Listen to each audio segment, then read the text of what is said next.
Welcome everybody. I'm so glad that you can join USJETAA for our sake showcase event this evening. This has been something I've been wanting to do for a long time, so I'm really glad that I got the opportunity to do it. My name's Jessica Livingston. I was a JET in Hokkaido from 2003 to 2006. And I now have the honor of serving the JETAA community in the capacity of Executive Director for USJETAA. For those of you that don't know, USJETAA is a nonprofit organization, and we're dedicated to supporting the JET alumni community and strengthening the US-Japan relationship through these types of educational and cultural and intellectual programs. This evening, we are so lucky to have Weston Konishi, who is president of the Sake Brewers Association of North America.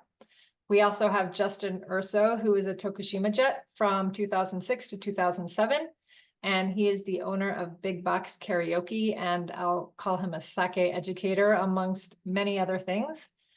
We also have Greg Beck, who was a JET in Hiroshima from 2006 to 2011, and he is now the owner of Sake Secret and a sake sommelier, and he's out in Long Beach City. All three of our presenters came across sake through their own individual paths. Wes, while he was living in Tokyo, was a graduate student, and Justin and Greg discovered it while they were both on the JET program. But the common thread between all of them is really their love of sake and their understanding that it's a vehicle, and it can be a vehicle for US-Japan relations. And I think it's really interesting they each approach this through their own unique experiences and lenses. So for those of us joining, our own Japan and our own JET experience lends us sort of an inside perspective that allows us all in this group to dive a little bit deeper together into the discussion, which is, you know, one of the wonderful things about our community, whether you're a Japan America Society. Oops, somebody's got their mic on. Let's see. There we go. I think it's Paige. Paige, would you mind muting? I can hear you, and we're getting a bunch of feedback. Thank you. Anyhow, so I love that you know, we all have our own Japan experiences, and I think that really allows us to dive into this topic of sake in a little bit of a deeper way than we normally get to. So I am going to let Wes introduce himself a little bit more and start us off. Great. Thank you, Jessica, and thank you for this amazing opportunity to talk about sake and my association and this dynamic new industry of ours. I thought I would just start with a little bit of background about myself, my personal background, and how I got into sake. As Jessica alluded to, I really got into it when I was in Japan as a graduate student. I was hanging out in a lot of places that looked a lot like my background here at the time. And I think for a lot of people that get into sake, there's kind of a love at first sight moment that they can all remember. You know, an experience that they've had where they encountered sake for the first time and really fell in love with it. And it was during my time as a graduate student in Japan that such an experience happened. I was out at a izakaya one evening and was served a sake called Kokuryu from Fukui Prefecture, and it was just, for whatever reason, just so much. It was so head and shoulders better than anything I'd had before in terms of sake. And it just really, it was such a special experience, just sort of tasting this amazing sake. And that really did it for me. And ever since then, I've been really in love with sake in various ways. I do not come from a food and beverage background, even though now I'm president of the trade association representing the sake industry here in North America. I really come from more of a a nonprofit think tank background in the field of US-Japan relations. I spent most of my career in that arena. I'm happy to say I was worked for many years with Paige Cottingham Streeter, who's of course a JET alumna and a good friend. And so we were together for many years at the Mansfield Foundation, working there. But then I've subsequently went on to do other things in the nonprofit world and in the arena of U.S.-Japan relations and U.S. Northeast Asia relations. But back in 2020, somebody told me about this association called the Sake Brewers Association of North America, and that the then leader of the association was hoping to sort of pass it on to somebody else. And word got to me that there was this opportunity, and I thought, oh my God, this sounds too much fun to pass up. So, long story short, I decided to take the position. The association at that time was only 1 year old. And so I was really starting from scratch, not just in that position, but also with this new organization. The mission of my association, SPANA, let's call it, is threefold. First, it's to help breweries that are in North America in whatever way we can, help them with information sharing techniques and methodologies of sake brewing, getting people plugged into sources for ingredients, kind of you name it. If we can provide aid and help to brewers, then we'll do our best to do that. And we have brewers across North America, from Mexico to Canada and across the continental United States and Hawaii. So right now there's about 24 breweries across North America, and we represent most of those breweries. The second pillar of our activities is increasing consumer knowledge of sake.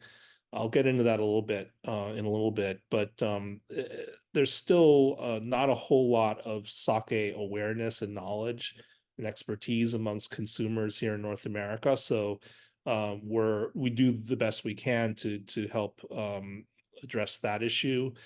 And then the third thing that we do is lobby for laws and regulations that are conducive to growing the sake industry in North America.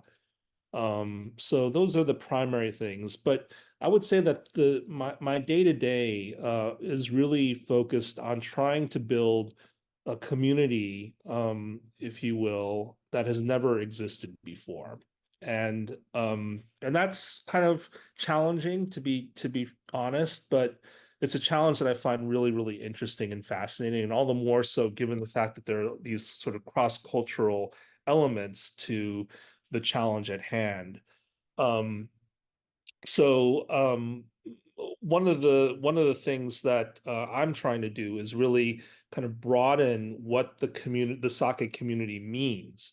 So even though the title of my organization has sake brewers in it, Sake Brewers of North America, what I'm trying to do really is to be a much more inclusive big tent for the entire sake industry. So if you are a rice farmer that grows sake grade rice, we want you to be a member.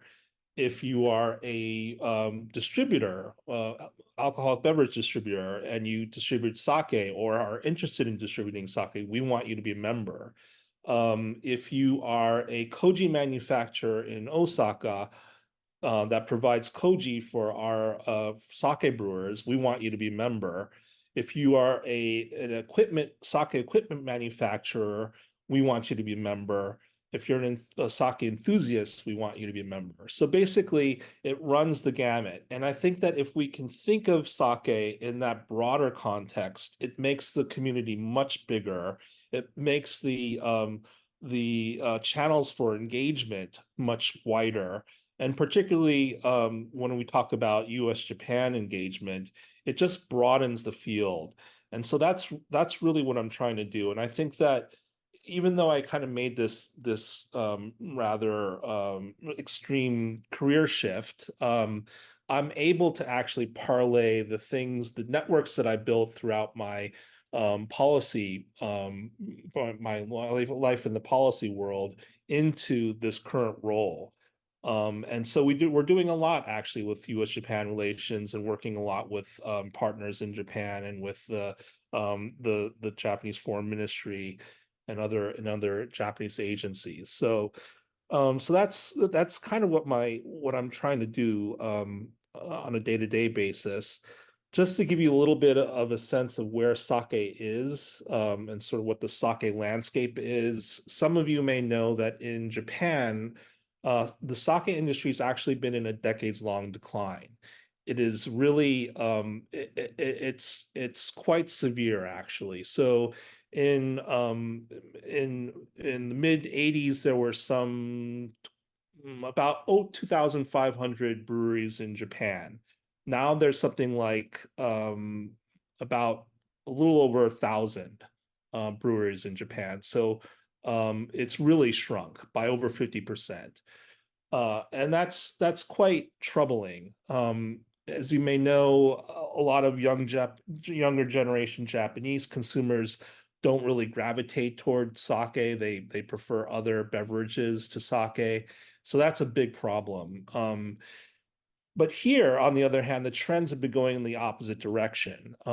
Sake consumption is growing in North America and in the United States. It's still a very small market. It's roughly 0.2% of the overall alcoholic beverage market in the United States, superseded by many other products, craft beer and wine and all that. So we just represent a fraction of the overall consumption of alcoholic beverages, but it is growing. And as I said, we now have about 24 breweries across North America. So, and that number is growing. So just as the number of breweries in Japan is shrinking, the number of breweries in North America is growing. And I think that's a good thing. Um, Part of the reason why that's so good is that I feel that because of the rising popularity of sake here, we can, in a way, represent a new lease on life for Japanese producers. And so I really take that element of that's part of the sake experience really very seriously. I even though again we're called the Sake Brewers Association of North America, I really do feel duty bound in some ways to help our friends across the Pacific and Japan who are struggling. And so there again, I really want to create an association that's a big tent that isn't just focused on our own immediate market, but also thinks much more broadly about producers everywhere, but including Japan. Um, so Wes, can I stop you for a second, ask a couple questions? So what's causing the decline in sake breweries? Has anyone been able to pinpoint what, I mean, you mentioned a little bit kind of the uptick in interest in other alcoholic beverages, but that's such a huge decline. Are there any other you know, anything else that people have been able to identify that's causing the decline? well, I think the main thing is consumer behavior and consumer patterns. That's the really the main thrust of the decline. But I think it's also, sake brewing is an extremely labor intensive enterprise. It's very time consuming. It's very labor intensive. Um, and a lot of these breweries are multi-generational. They've been around for hundreds of years. And it's difficult to pass on that tradition from generation to generation and maintain that level of dedication. It's really an all-encompassing kind of industry. And so I think it's a really, and in Japan, it's a kind of a hard life to be a sake brewer, to be honest. So I think there's lots of people that are not interested in pursuing that. And so that's another reason. Yeah, as you were talking, I was thinking about, and many of us that were Jets saw this happen while we were on the Jet program, but just kind of that the depopulation of more rural areas and the younger generation wanting to go to bigger cities. And so I was wondering if that had any play at, any impact at all on the breweries. So it Right. sounds like that might be part of it as well. I think Are demographic changes, yeah, have played a role as well. Yeah. are people, is the expectation that the numbers will continue to decline, or is there hope that they're going to start to increase again on the Japan side? Do you know?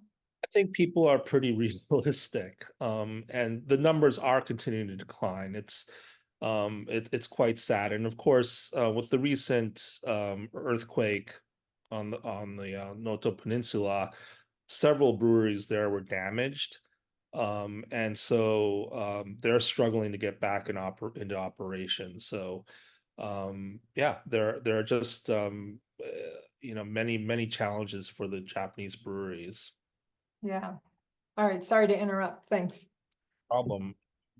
But yeah, and there are challenges on this side too, to the industry. I think, one of the main ones is that there's still something of a culture gap between sake and American consumers. As I alluded to before, not a lot of people here know a lot about sake.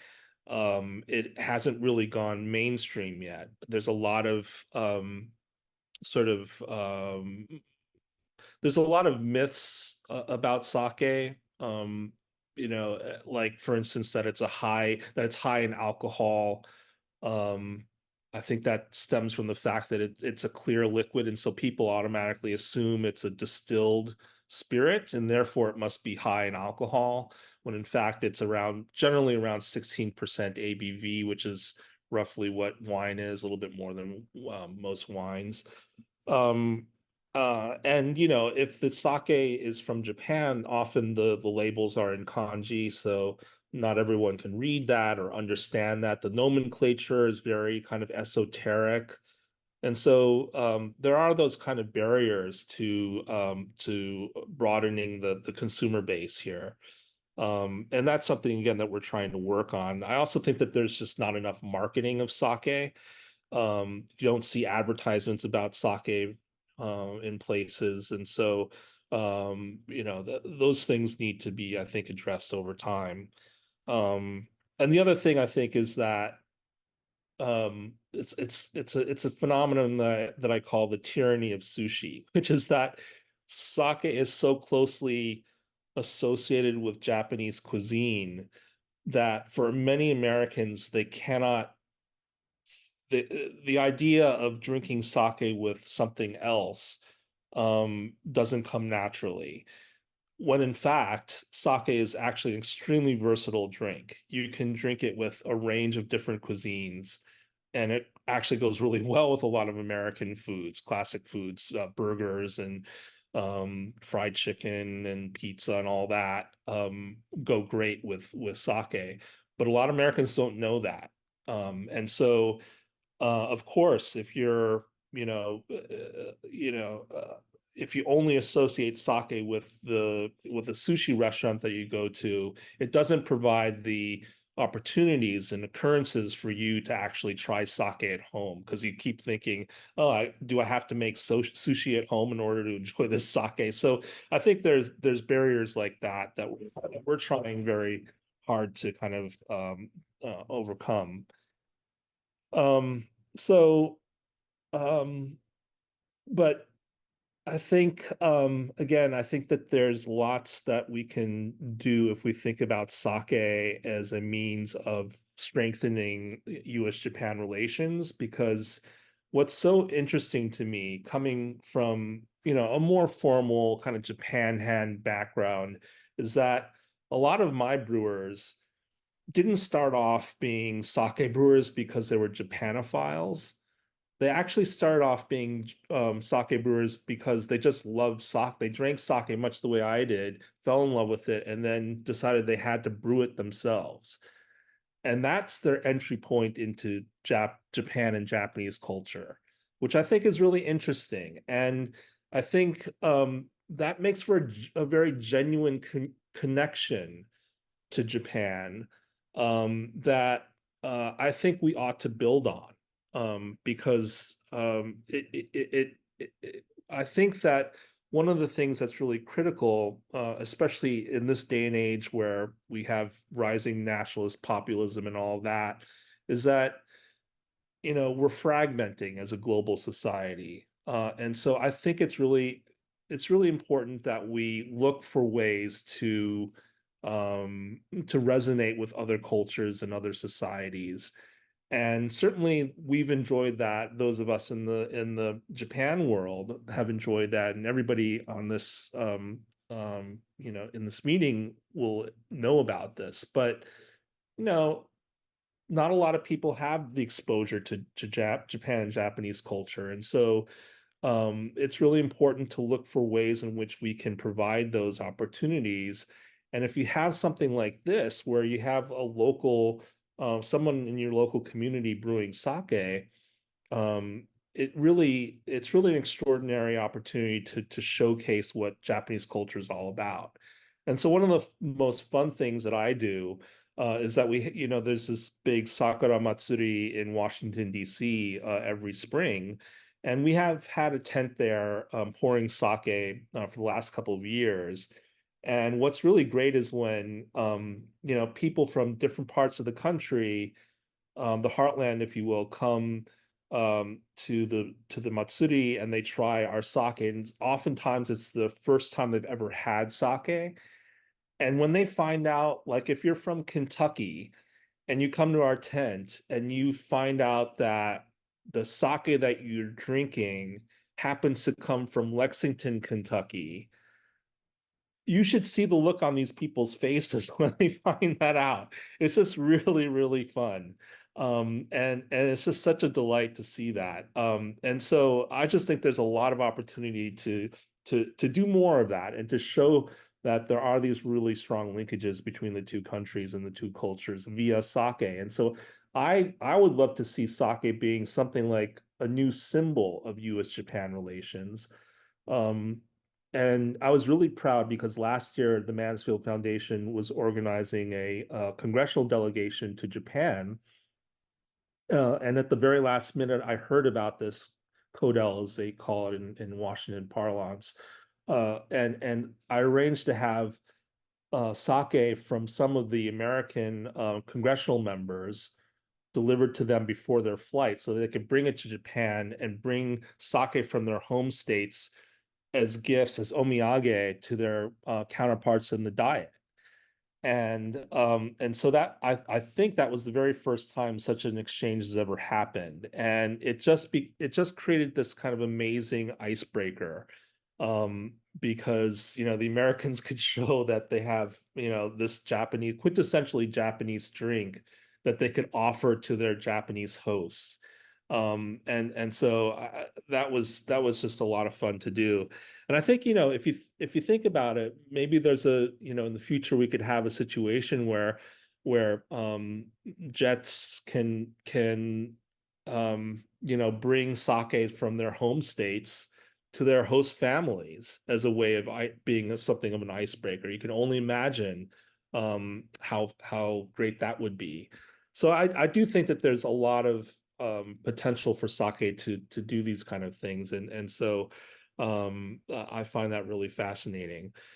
Um, so there's lots of just I wanted to end giving you sort of a heads up about some activities that we have coming up. So we have our next American Craft Sake Festival, which is going to be in Hot Springs, Arkansas, on March 2nd. And there is a new sake brewery in Hot Springs called Origami Sake.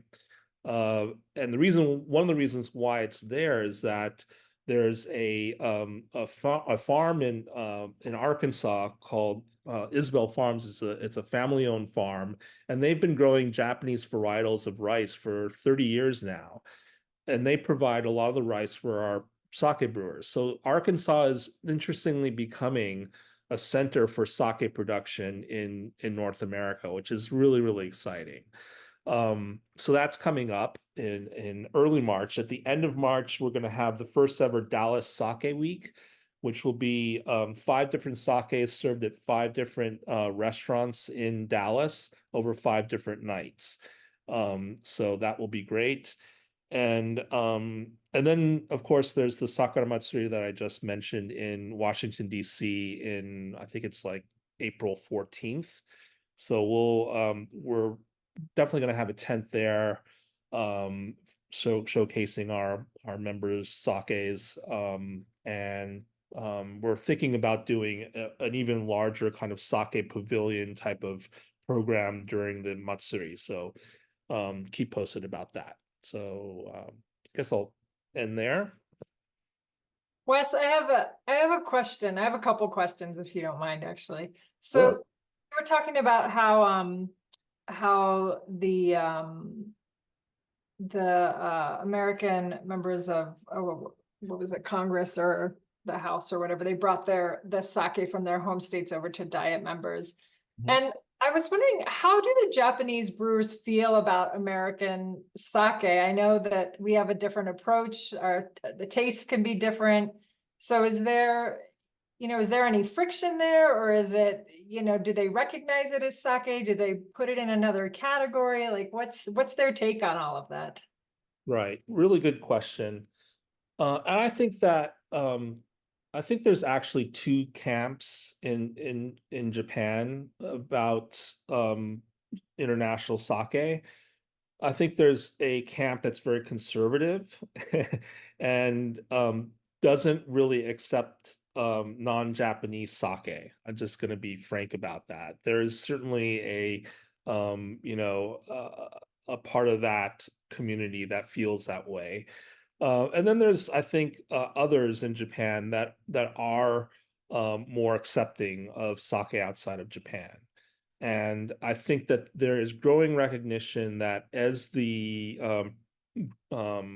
industry here matures, the quality of the sake here improves as well. And so I think that is something that's being recognized more and more by experts and brewers and others in Japan. So it's great to see that. Some of the things that we do here, though, really push the envelope in terms of Japanese approaches. Like, for instance, one of the sakes that we'll be having tonight, Moonstone, it has Asian pear infused flavors into it, and that's something that doesn't happen in Japan. There are some flavored sakes in Japan, but seishu is the official designation for sake in Japan. And in order to be a seishu, I believe it's illegal to add flavorings to that. So if for the purists, flavored sake isn't really accepted. Greg, do you agree with that? Hey, yeah. So yeah, there's tokuteme shoshu, or specially designated sakes, which are sake that only contain the 4 or 5 ingredients you need to make it.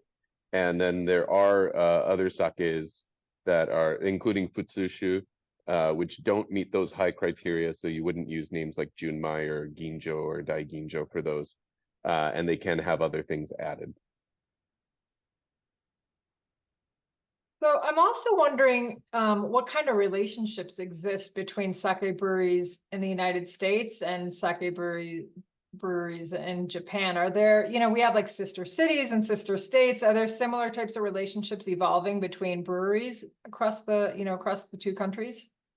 There are, although I would call them exceptions rather than the rule. So for instance, Brooklyn Kura, which we're also having tonight, has developed a partnership with Hakai-san, a very famous Japanese brand.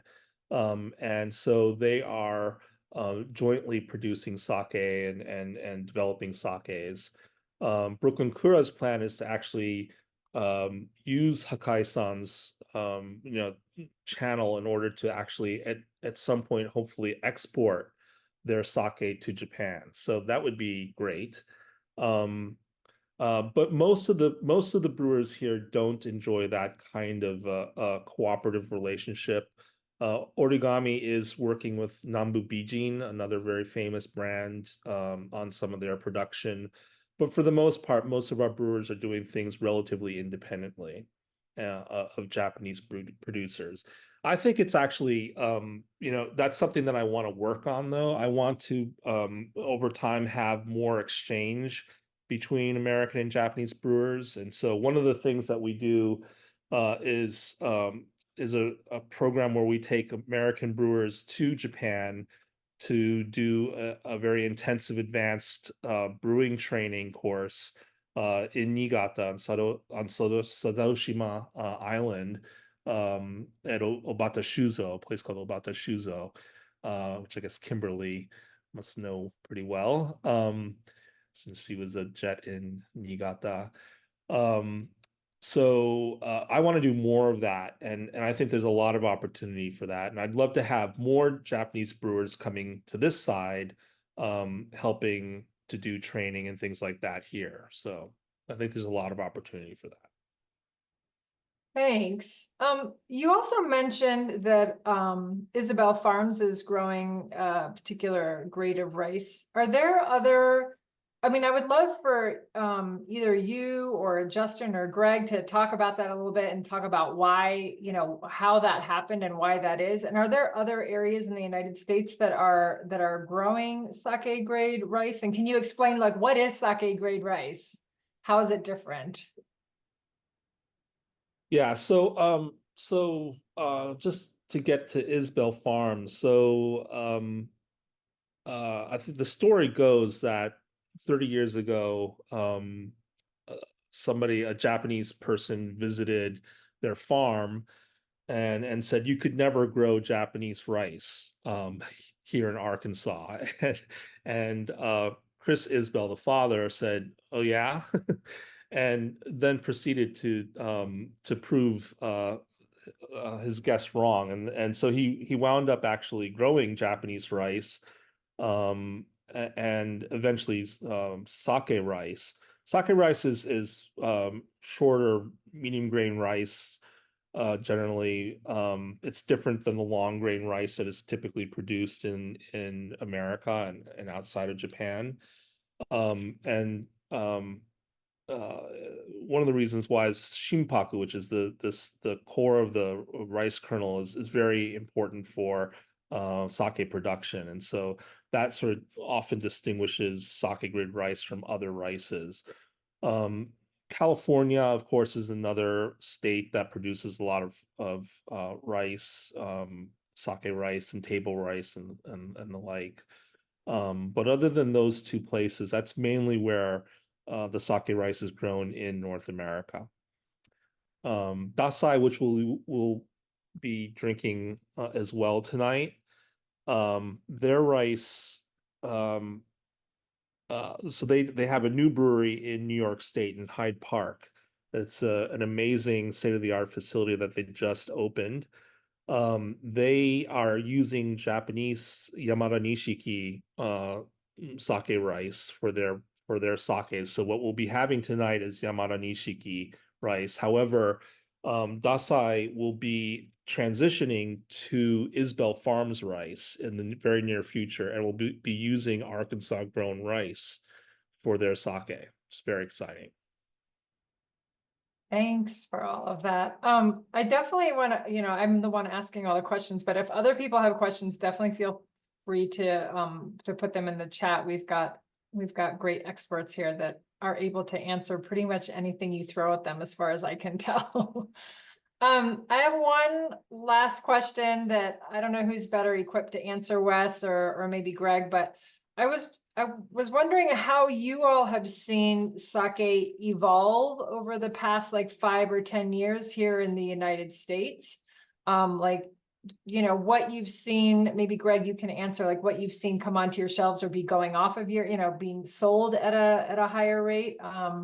And who's buying it, and yeah, just kind of, I guess, the general evolution of it over the last few years. Do you mean American sake or sake in general? Sake in general, I guess, but if you can speak to just American sake, that would be interesting as well. Yeah, I mean the biggest change in American sake is just that there is American sake that is made by Americans. The first sake breweries in America were subsidiaries opened by Japanese sake brewers trying to make it more cheaply for the U.S. market. And they still exist today. There's Sake One up in Oregon and Shochikubai in Berkeley, California are the biggest ones. I think Ozeki also brews on the Pacific Northwest, and Yaigaki here in Los Angeles, actually. And so most of the time when you do go to a sushi restaurant and you get a hot sake, it's actually brewed here in the States using Calrose rice or maybe koshihikari. But it's always like American grown rice, and that was all you got until, yeah, I would say 5 years ago. I guess Brooklyn Kudo was one of the first like American-led breweries to open and stay open. Yeah, now they're just popping up everywhere. You have Colorado Sake Company where you are, and you have Nova here in West Covina. It's really it's like the craft beer boom where you know, places like Arkansas are saying like, I never thought we would have a sake brewery.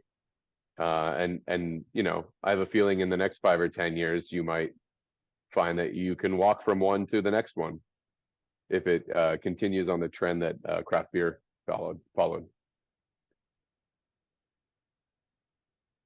Wes, you have anything to add, or did he sum it up pretty well? He did a great job summarizing it. 2 thumbs up, Greg. 2 thumbs up. We do have a question in the chat. David is asking, how is home brewing sake in the United States? Like, is that starting to take off? Are the ingredients and materials available? And what do you see as the biggest barriers or challenges in home brewing sake? You want me to weigh in on this? Yeah, I mean, go ahead. I worked for 4 years as a commercial craft beer brewer, but that was after 12 years as a home brewer. I think if anybody here is from the New York chapter, when I lived in New York is when I started home brewing beer, and you guys were probably subjected to some of my early batches. And in my experience, a lot of the people working at American sake breweries today started off as craft beer home brewers.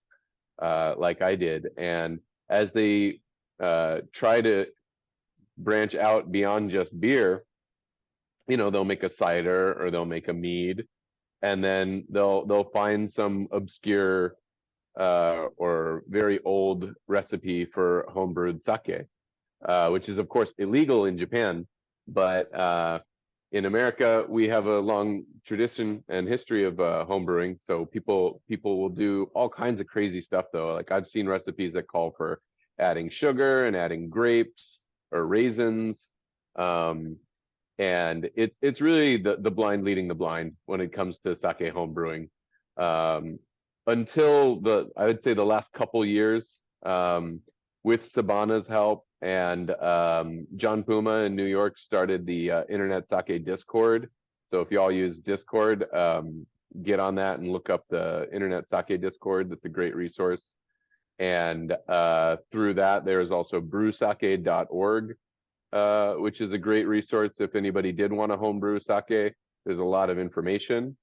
And I would say as a general answer to your question, no, there is not the koji you need to make sake readily available in most places. And there are 1 or 2 strains of sake yeast that you can get at a homebrew store or online. But there's also not the varieties you typically need for rice to make real sake. With that sake quality rice. But that's not to say you shouldn't try, and you can use like koji that's meant for making miso, which isn't the same as the koji you'd normally use for making sake. And you can use rice that you eat instead of rice that you'd use to make sake. And, you know, be happy with the result and have something drinkable and alcoholic and maybe even tasty. But it's good to know like the foundations of sake and realize that that's not a representation of like how sake is made in Japan Thank you. or at an American sake brewery. One thing to add to that is that one of our members, Yuka Isawa, comes from a very famous sake brewing family. They produce Katsuyama sake, and she's a really dynamic young woman who started her own company that is essentially home sake brewing kits. So, and these are called Maikura, Micura, which you can order online. And it's a great way to just experiment with that. It's not, you don't have to necessarily go off the deep end, as maybe Greg did and a lot of our commercial brewers did, brewing at home. You can sort of dip your toe into home brewing through her kits. And I think they're a lot of fun. So I encourage anyone who's interested in just dabbling in that to look into that. Thank you both. Are there any other questions from our lovely participant audience before we end this section? Okay, then with that, Wes, thank you so much. Thanks for sharing all of your background, you know, the information that you have, and just, you know, bringing sort of that intersection of Japanese, you know, US-Japan relations and sake together. I don't know if people really considered using sake as a vehicle for US-Japan relations. So many of us have spent time in Japan, and so we physically have used it as a vehicle for US-Japan relations, right? Sitting around with food and drink and friends, you know, enjoying it. But to think about it on a higher level and an industry level, and what that can do for the relationship it's just really, it's very insightful. So thanks so much for sharing your expertise with us. I appreciate it. Thank you so much, Jessica. It's great to have this opportunity. All right, so I'm gonna say to everybody, we're gonna take a 5-minute break, and you guys can, if you have sake, if you have the sake selections that we're gonna be tasting tonight, definitely grab those. If you don't have those, I had a hard time finding all of them in my local area. So if you don't have those, just grab anything that you have that is sake, hopefully. Bring it on over with some cups. And we'll be back in about 5 minutes, and then we'll start the tasting portion.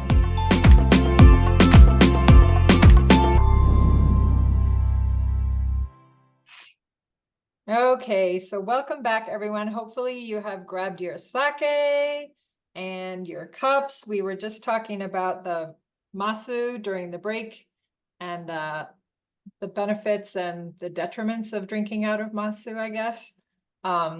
So I'm going to hand this portion over to Justin and Greg. You guys both know a lot more about sake than I do, for sure. And I would love for both of you to share a little bit about your journey and your pathway to how sake became integrated into your professional lives, and how you ended up where you are. And maybe just take us on that journey as we taste the different sake that we have tonight. And I know everybody has different sake, so we can sort of talk about what people have brought to the table literally as we're drinking it too, because I know everyone's got different stuff. So with that, I will hand it over. Well, I'm already unmuted, so I guess I'll go first. Hi, I'm Greg Beck. I was on the JET program in Hiroshima from 2006 to 2011. And I fell in love with sake while on the JET program, going to the Saijo Sake Matsuri, which is the largest sake festival held every year in Japan. And I didn't know that. I just went because it was all you could drink sake all day for like 2,500 yen. And that was enough for me to take a train to Saijo in Higashi Hiroshima City every October. And what I stumbled upon by tasting all these different sake at the festival back to back was the insanely wide, varied breadth and depth of flavors possible in sake. And it really just kind of triggered the same love that I already had for craft beer. And it just made me want to learn as much as I could about it. So I didn't do any formal studying per se at the time, but while living in Japan, I would go on brewery tours and sake bars and, practice my Japanese at bars a lot. So I would just ask questions about sake from people who knew more about sake than I did, which in Japan there's a lot more of. Fast forward to 10 years later, I've moved back to New York and worked in New York, and then moved to LA and got back into the food and beverage industry, started brewing beer, wrote a business plan to open a brewery, and then the pandemic happened. And in the meantime, I got certified as a sake sommelier. But I thought I could see myself opening a brewery more easily than like, say, a sake brewery. That seems like incredibly hard, and more money than I could ever raise, or just beyond my capabilities. But during the pandemic, I thought more about it, and I thought, it's crazy that we don't have a dedicated sake shop in all of LA County. And it's not a great time to be opening a brewery either, and there's plenty of other great craft beer. So instead, I'm going to focus on sake. And I changed my business plan and opened a sake shop. And we're going on 3 years now, and couldn't be happier.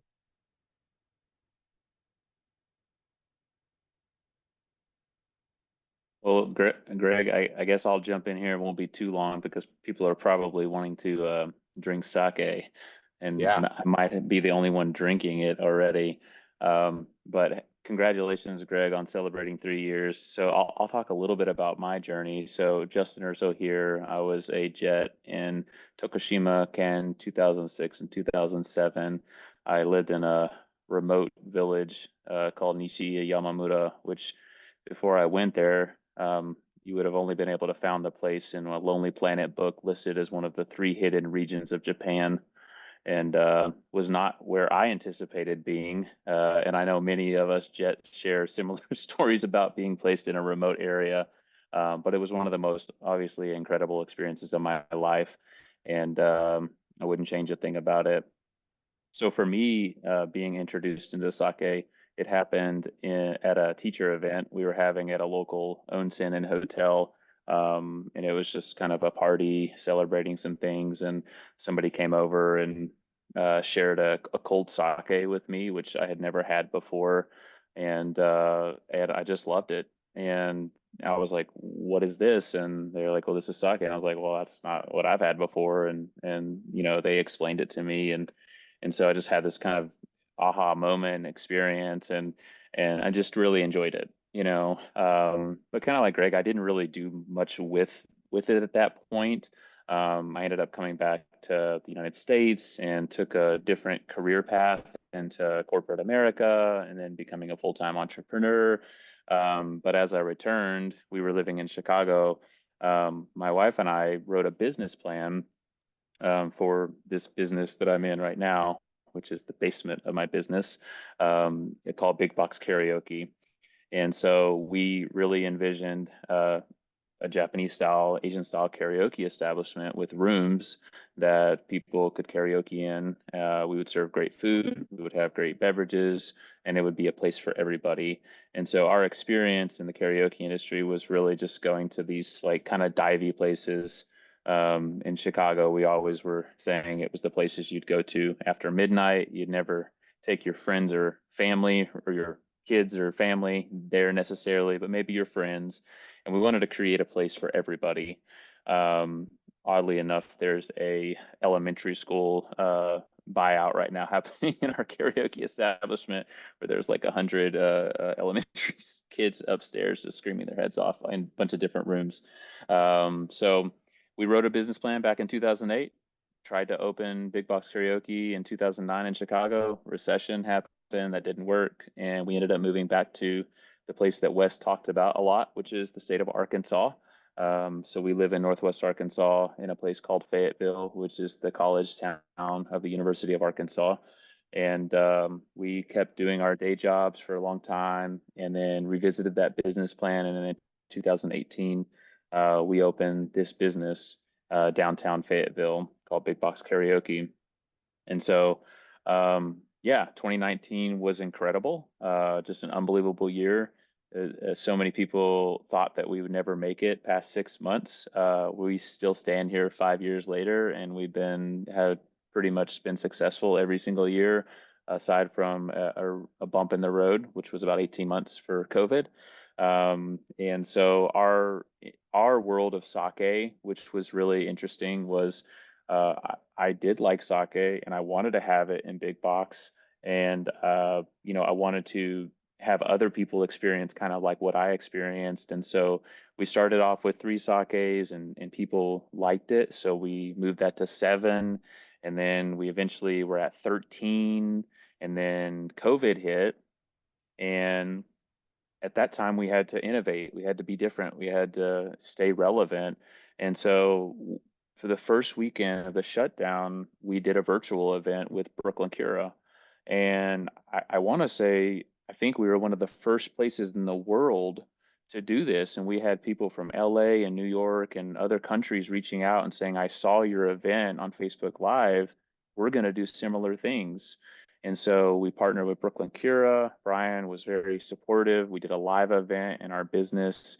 People bought sake, they picked it up, took it home. We did a virtual tasting, and it was just incredible. And so we did 7 of those events over that first year. It's not really our bread and butter. Karaoke is, you know, so we obviously transitioned back into really just focusing on what we were really good at. But at one point we became the largest seller of sake in the state of Arkansas. And it was a pretty incredible journey, just kind of doing that process. But back in 2020, I got certified as a sake professional doing John Gartner's course out in California. And we've done a lot of education around sake in the state of Arkansas. And we've been very close to our friends down in Hot Springs, Arkansas, who are building the origami brand and origami sake, and they're doing incredible things. And so for us, it's just really been an incredible journey. These days, I do some work at the University of Arkansas, which is pretty amazing, and I get to work with students every day. But we also take students to Japan, and I know they were talking about the US-Japan relationship, and we took, as part of one of the courses I teach, we took about 50 students to Japan last year, which was pretty amazing, and visited a lot of different businesses and some sake breweries along that journey as well.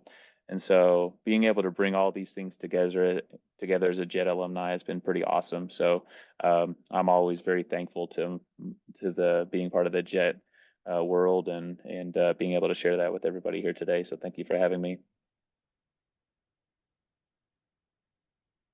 Well, let's get to the tasting part. Everyone's got their bottles and their glasses. So what do you guys want to start off with? I see Greg settling up to the. Just unmuting myself. Oh, there we go. Yeah, let's see. People holding up stuff to the camera here. I can't tell what that is. It looks like a usunigori or something. I see some Brooklyn Kura. I have that same bottle. Hey, Carol. Let's start with the Brooklyn Kura, everybody. You have a Brooklyn Kura. This is a Junmai Ginjo sake, and it is also unpasteurized. What that means is that the yeast is still alive in it. So it's going to have a brighter, fresher flavor because the fermentation is still active. Has to be kept refrigerated to keep the yeast dormant. Otherwise, it could even re-ferment in the bottle and change the flavor. But I'm going to pour myself a little bit.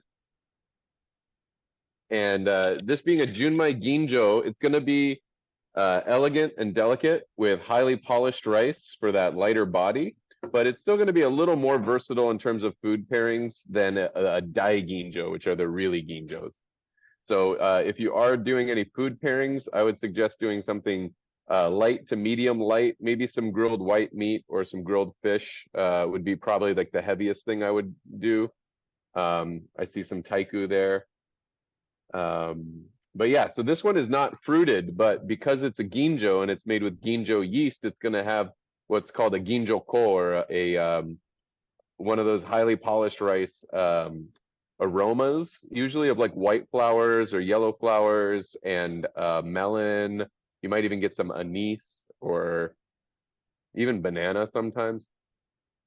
Greg, can you But talk, yeah, so go ahead. or Justin, either of you, can you guys talk about the junmai? Like there's junmai ginjo, junmai dai ginjo, and then like I couldn't find a Brooklyn kura in my local area, so I just have a junmai. There's no ginjo after it. So what does this all mean? Yeah, I'll get it really quickly. Basically, there are 8 styles that are considered premium sake. 4 of those have the word junmai in them, and the other 4 are the exact same styles, just with a little bit of an optional 5th ingredient added, which is light distilled alcohol. So junmai means pure rice because you're getting the pure expression of the rice because it's only made with the bare bones ingredients you need to make sake. And a regular junmai doesn't have any sort of requirements for how much you polish the rice. So typically it's going to have more of the fats and protein that give you body and umami and amino acids fermented from the proteins in the rice by the koji. So those are going to pair better with bigger flavors in your food. And like I said, have more umami, more body. So bigger, heavier, weightier on your palate. And then after junmais are tokubetsu junmais or special junmais. Then you have ginjos, which again, junmai ginjo is going to have that higher polish on the rice and that aromatic quality. And then a dai ginjo is a really ginjo. So you have junmai, tokubetsu junmai, junmai ginjo, and junmai dai ginjo. And if you add distilled alcohol, you call the junmai a honjozo. So the tokubetsu junmai becomes a tokubetsu honjozo. And then the ginjo and dai ginjo, you just drop the word junmai from it. I Does need that like make sense? I need a flow chart for all this stuff. This is amazing that you can rattle it all off. Yeah. Well, basically just remember dai ginjo is really ginjo. Yeah. And then junmai is no rice polish requirement. So it Yeah. tends to have more of the flavor and the body from the rice. Okay. I think one thing I'd like to add, and Greg can obviously speak to some of this, is that the more nomenclature names you typically get going, that means there's a lot of more dynamic things happening to the sake sometimes. So like if you have a junmai dai ginjo, it's a lot more refined. And Greg can obviously speak to this too, but the more refined it is, and the more polished it is, it means the more rice that has went into producing that sake. And it also means typically it's going to be more expensive as you get into kind of those more refined sakes. But one thing I always like to tell people that, come through our business is price in the sake world isn't always an indicator of whether or not you will love a sake. Because for me, I prefer kind of some of the Yamahais, some of the little bit more bolder in flavors and some of the earthier ones, and those aren't generally in the Daiginjo level, the more refined ones. So it can be a little different than the wine world. I like to point out, and so be conscious of that if you're in this store, kind of looking at these and think about what flavors do you like, what styles do you like individually. So Justin, as you're having the Brooklyn Kura, like what would be a dish that you would pick out or a food that you would pick out to eat with that? Well, at our business, we like to serve this with our char siu pork rice bowl. And so that's something that we always recommended. I like it with barbecue type stuff. And I think Greg mentioned this, it's pretty versatile. This particular one has a bit of kind of a zing to it. You can kind of like taste it, and that I typically associate that with a little bit of the unpasteurized sakes. And in America, a lot of the sakes traditionally have been unpasteurized. And one of the things is, that with doing without the pasteurization does help reduce some of the cost. But you are starting to see pasteurization come in because they realize that if they're going to expand the market into other areas, they're going to have to be able to go away from the cold chain, and strictly shipping it in refrigerated trucks. And so there is a bit of a zing to this, but it's very versatile. You can have it with a wide variety of dishes. We've got a question, actually two questions. One question that David was asking was he put what is body? So David, I don't know if you want to unmute yourself and explain a little bit more what you were asking with that question. Oh, no, I was just asking, Greg was saying like you taste a little more of the body of something. Like what is the body of something? Like what's the body taste to sake? Of course, I asked it exactly when Greg walked away. So, Justin, do you want to answer, or should we wait until Greg comes back? I think Wes was about to jump in. Let's see what he has. Okay, great. Typically, body, when you're referring to body, you're talking about kind of the weight of the liquid. So there's lighter bodied and heavier bodied sakes. The daiginjos tend to be very light bodied. The lower ranked sakes tend to be heavier bodied as a general rule. I would just caution people. One of the things that we're trying to sort of dismantle is the whole notion of these different grades. I think both Justin and Greg were sort of touching on this, but I don't want people to get so hung up on how prestigious or what the grade really matters. I think just go with the style that you like. If you like a heavier bodied style that has more umami, great. If you think that a lighter bodied, fruitier style is your style, fantastic. But it doesn't necessarily mean that one is better than the other. It really is subjective. And I encourage you all to experiment with what you think you gravitate more toward. But the great thing about sake is that there are so many different variations of it, and so you really can sort of I like to say there's a sake for everyone. There's sweet sakes, dry sakes, light bodied sakes, heavy bodied sakes, umami rich sakes, fruit rich sakes, so you name it. And so I think there's a sake for everyone. I would point out too, and Wes is so spot on. And I like to reference nigori sake, so the cloudy or they are filtered, although people call them unfiltered sakes, they still are filtered.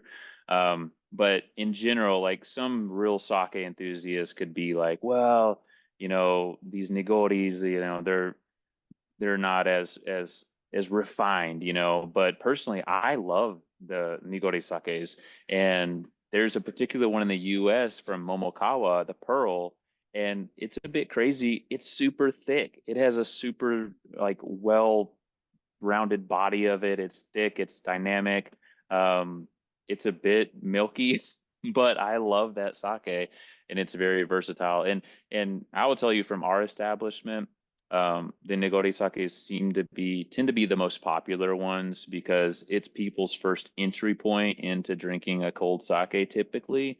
And so it is, but we carry 3 different varieties of nigoris at our establishment. And so and we have a really rich one, that's very thick, and we have a very lighter bodied one. And so, it's fun to kind of explore those different things and understand obviously what you like. It sounds a lot like, like tasting wine, basically. Like there's all different price points and there's all different styles, right? So it's just going out and finding what you enjoy, what you enjoy most, and then just having fun with it, basically.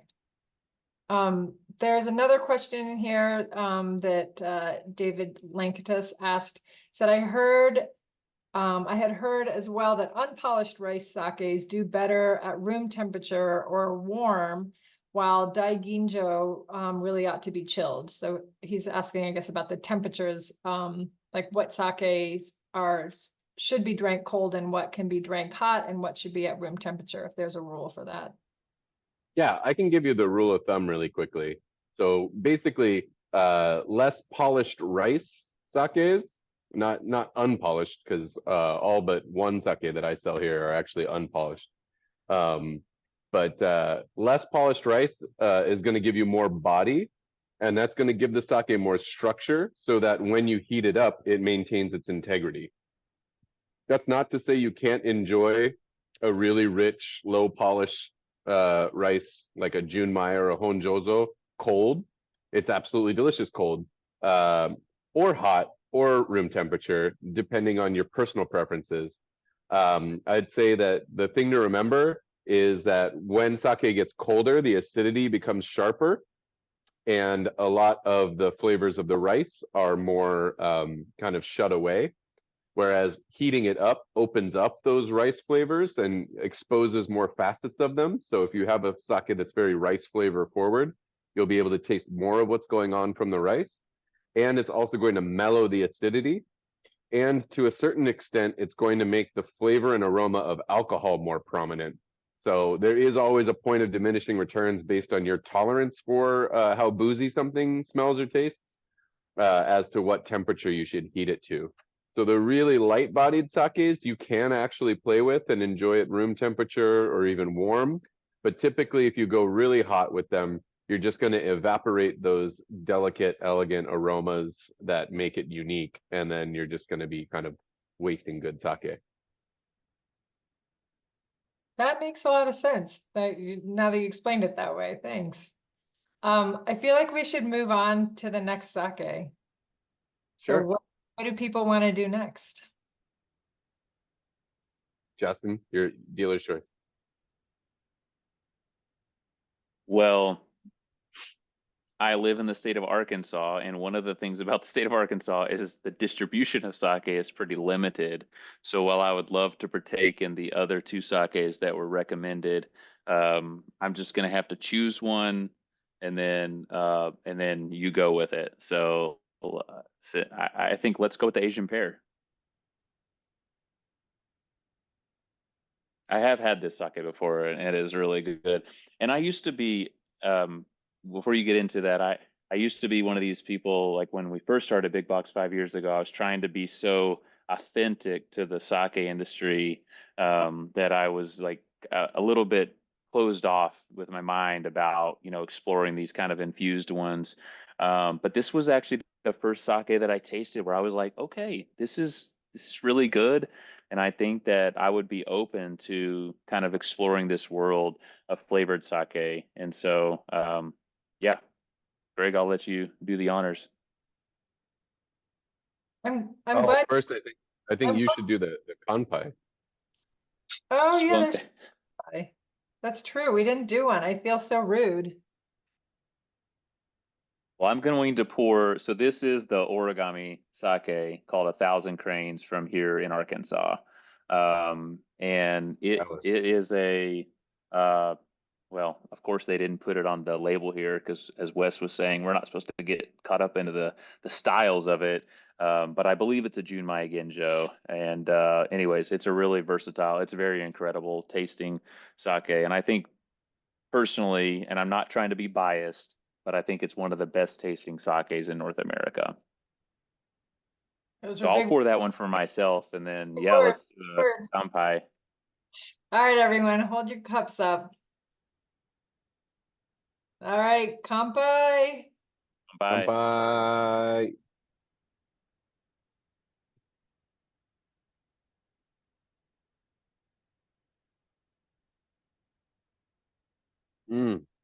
Oh, Jessica, if you were going to do a screenshot for the Jet event, this might be a good time for it. That's a really good point. Should I take, I'll take, Yeah, one more, everybody, raise a glass. But I'm gonna remove the spotlights for everyone so that we can all be on here together. Let's see. And then, hold on, I have to actually bring the screenshot part up because that's a thing.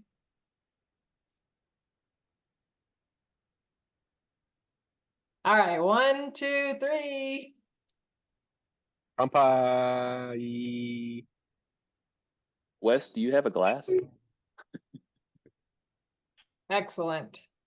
The background makes it invisible. Yeah, so Asian pear, for those who are drinking it, this is one of those subsidiaries I mentioned. Momokawa is a brewery in Japan with I think 150 or close to 200-year history, and they opened or they, I don't know if they contracted with Sake One in Oregon to brew some sake for them for the US market. There is one sake that is made at their original brewery and imported here that is actually a Nigori 1 cup called Snow Tiger that I actually really love. But Asian pear is very delicious, and like the name suggests, lightly sweet sake. I like to pair that with food with a little spice because sweet and heat are a great combo. And yeah, is anybody else drinking that, or do you have any impressions of it, especially if it's your first time trying it?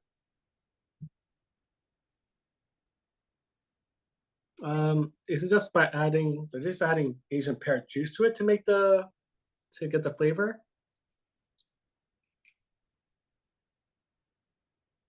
Sorry, my mouth's full. Wes? Oh, are they just adding, did they just add Asian pear juice to get the flavor? I don't know about this particular one, but typically, yeah, they will use natural flavors to flavor sakes. So my guess is that they probably used Asian pear extract and added it to a normal sake. I will say that this is the first time I've tried this. I like flavored sakes. I'm a bit more, to be honest, I'm a bit more of a traditionalist. Flavored sakes are I find are very fun.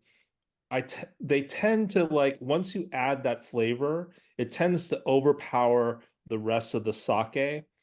And what I like about this particular one, though, is that you're drinking it, and yes, there is a hint of flavor, but it still tastes like sake to me. So I really actually I was really pleasantly surprised by this. And I totally agree with Greg that this combined with spicy food is really great. In fact, I tried this last night with Thai food. Fantastic. It was really good.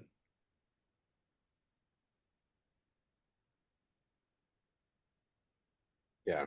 I don't know if people can see what I have going on here, but I'm doing some charcuterie. I think crackers, being wheat-based typically or rice-based, pair really well with junmai sake because you're getting the cereal notes from the sake, cereal notes from the flour. And then you can add cheese because sake is naturally rich in lactic acid, the same as cheese, which is fermented similarly on a backbone of lactic acid. And then if you add just a little bit of cured meat, I'm just stacking them all up here, or failing to. But yeah, just a little thinly sliced cured meat is gonna add some maybe bitterness, but definitely fat and umami from like a savory smoked meat. And that's gonna pair with the umami and sake. So always a good bet to do charcuterie with your sake. I'll mute myself.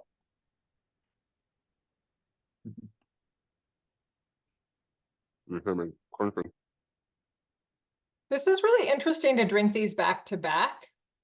Because I think when you just have one bottle of sake and you're having it with a meal, I don't know, you don't notice the flavor profiles in them as much as when you drink them back to back. And then I can really notice how different this one is from the one that I had just before.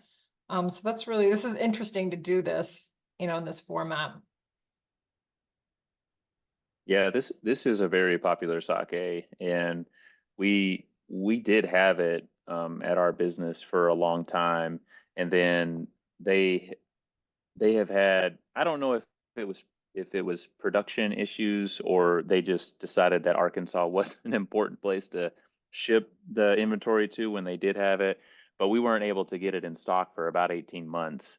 And so then we had stopped carrying it, but it was a strong seller for us here at Big Box Karaoke, and I really enjoyed it. And it was always what I've learned is that with the flavored sakes is that when I get a novice that has never had sake, they have a they have a preconceived notion about what sake is, or they've had an experience that wasn't positive when drinking it. And so usually I have to be kind of very prescriptive about how I approach that, right? You don't want to just say like, oh, let's try a Junmai Daiginjo and just think that they're going to enjoy that. I might have to bridge the gap with something that maybe they would really enjoy and it stepped them up to that next level. And this is a sake that I've done that with many people, and has helped bridge that gap. Yeah, I agree, and I think that nigori, like you mentioned earlier, and fruited sakes as well are great gateway sakes, like Pinot Grigios are to wine. Um, you start them off with something sweet and yummy, and then they'll develop their palate as they drink more and explore more, and then some of them will stay sweet sake drinkers for life, and some will want to mix it up and try some new funky flavors. Oh shoot, there was one thing I really wanted to mention too. It's gone. It'll come back. All right, should we pour a little bit of the Dasai while you're thinking? Yeah. Oh, you have Dasai Blue? No, Oh, I know, we have Dasai 40. okay. Yeah. Okay, yeah. So I think we chose Dasai because A, they did just open a brewery, as Wes mentioned, in upstate New York. And B, this is probably one of the most popular breweries right now, both in Japan and America. Wes was mentioning, or someone was mentioning, like, you don't see many advertisements for sake in the US, but Dasai is big enough that they've even started advertising at Yankee games, at Yankee Stadium. And you actually do see advertisements for Dasai. And they only make Junmai Daiginjo style sakes. They only make the sake with rice polished to 50% or less of its original weight. So everything they make is going to be light and elegant and delicate, fruity, floral. A lot of them give you flavors like Asian pear, just from the fermentation without any added ingredients whatsoever. They also make a sparkling version that is nigori, but it's still made with that 45% polished Junmai Daiginjo sake. And they make the 23 and the beyond, and all kinds of different things. So there are different flavors within what they're making, but they are all that same really elegant, delicate style. Those tend to be better on their own or with really light-bodied food. Dessert is a good course to pair Junmai Daiginjo sakes with. But the 45 is probably the most approachable, the least expensive, and going to have comparatively more body and umami if you wanted to pair it with something a little stronger in your food. I like to do like a white pizza, or again, charcuterie is great. Mixed nuts, or like palm hearts, or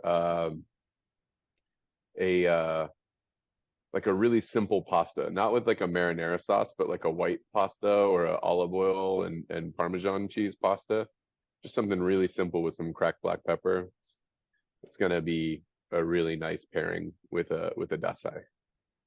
All right, I'm gonna have everyone pour, and then we're gonna do, since this is our last cup, we're gonna do one last kampai. And then Greg, I want to hear you after we kampai, I want to hear you talk about this sparkling sake. So something that was really interesting to me when I was going and visiting the different, you know, beer and wine and alcohol shops locally, I was looking at their sake sections, which I don't normally do. So this was kind of a fun part of the outing for me, was just to see what was out there locally. And I stumbled upon sparkling sake, and I thought, I have never seen this before. I don't drink a lot of sake, and I certainly didn't see it in Japan. So I'm gonna take you guys off spotlight for a second, and we're gonna all kampai one last time, and then I want to hear about the sparkling sake. Okay. All right. Wes, you do the honors. Kampai. Kampai.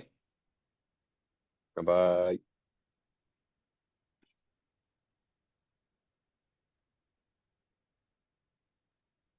Ooh. Okay, Say right. Just one follow-up to what Greg just said about Dasai, because you know, he mentioned their standards and what they insist on producing. So they insist on only making Junmai Daiginjo. They insist on only using Yamada Nishiki rice. And they insist on this sort of really, really elegant style of sake. And so it's a real tribute to the Isbels and to the and to their farm in Arkansas, that this storied, extremely prestigious sake house in Japan is going to be using Isbell Farm rice for their sake brewed here in the United States. They would not have done that if they didn't think that Isbell Farms, the quality of their rice wasn't on par to what their high expectations and their standards. So that's just a phenomenal thing. And you know, we talk a lot about farm to table, that movement in the culinary world. This is the sake equivalent of that. And so it's really exciting to see. And I just think it's a great tribute to what the Isbels have accomplished, and to the potential, again, to the point that you made, Jessica, about the collaborative nature of sake and how that can expand through the world of sake. One thing, Wes, I was going to expand on your discussion with the Isbell family. So, as Wes mentioned, 30 years ago, they started growing this sake rice, and actually, as Wes alluded to, they thought that he couldn't, but he had actually brought this varietal Yamada Nishiki over from Japan and had frozen it for a period of time, and then a plot of land opened up on his farm, because they've been growing regular table rice for decades. They're a rice family over 110 years, and so they started growing this Japanese sake rice, and it took off. But one of the things I'll just add to this is that the latitude of Arkansas as compared to Hyogo in Japan is identical. And so if you were to draw a line around the earth, you would see the region is very similar and almost the same. And actually the weather in central Arkansas is almost the same. So the same type of humidity, same type of rain, same type of weather patterns. Obviously a little bit more protected from tropical weather that happens later in the year.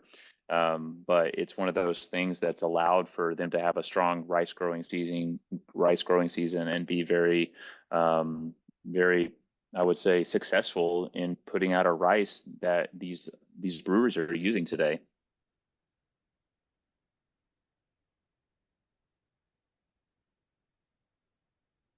All right, Laurel on here said that she loves sparkling sake. So, Laurel, do you have a favorite one? You can unmute yourself if you want. I honestly cannot remember any at Cherry Blossom Festival every year. They, you know, I think in the past like 5 years, they've started introducing some of the sparkling ones. And Wes, you might know what ones they've had, but some of them have been amazing. I mean, they're dangerously easy to drink. Yes, that's one of them. And they're so light and just really, really tasty. I highly recommend, especially like for a summer drink. They're really yummy. I don't like really heavy sake. Like, I think unless I'm eating something with a lot of umami, I think like a sparkling one is one like at a party, it's fun to sip to me. Do you recognize any of these, Laurel? I recognize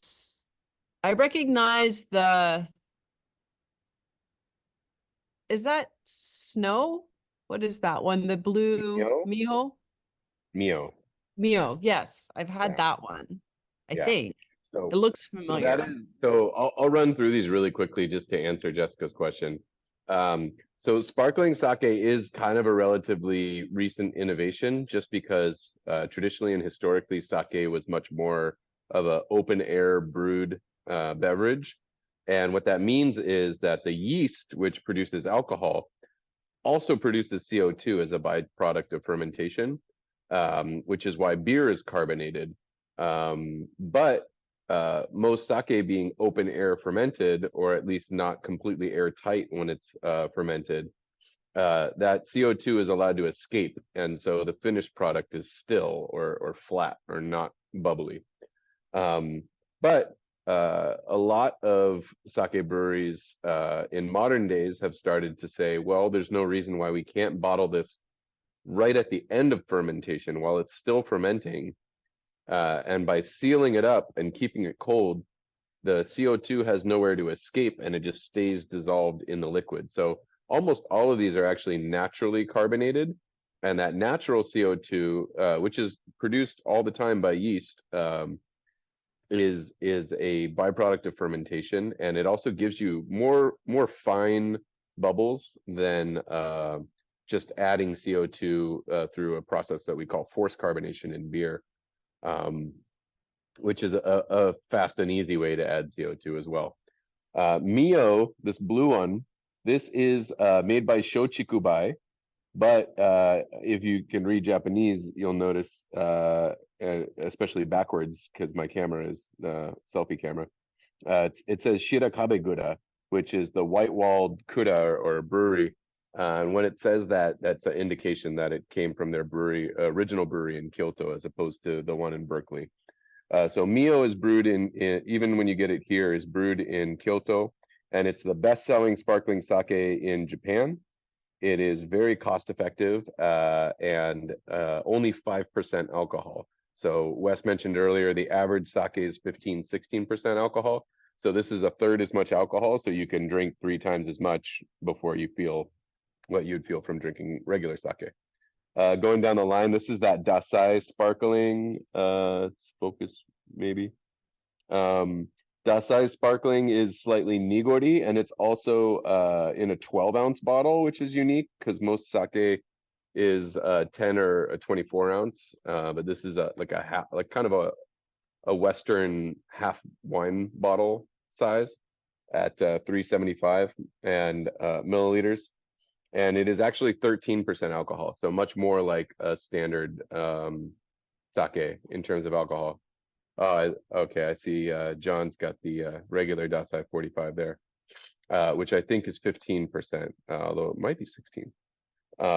Then speaking of Isabel Farms and Arkansas, I thought it would be really cool to show you guys uka. I don't know if any of you have heard of uka sake, but this is a really fun and interesting story.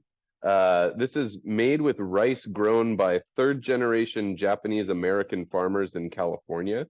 And this is north of the Bay Area, where they're actually on the same latitude. Speaking of Arkansas and Hyogo, this is on the same latitude as Fukushima, which also happens to be where this third-generation Japanese American family's ancestors are from. So they decided to grow rice, organic rice, send it back to a brewery in Fukushima, have them brew sake with their family-grown rice, and then send it back here. So uka, it means chrysalis, and this butterfly logo is supposed to represent California and Fukushima, or California and Honshu, which is kind of the mirror shape of California.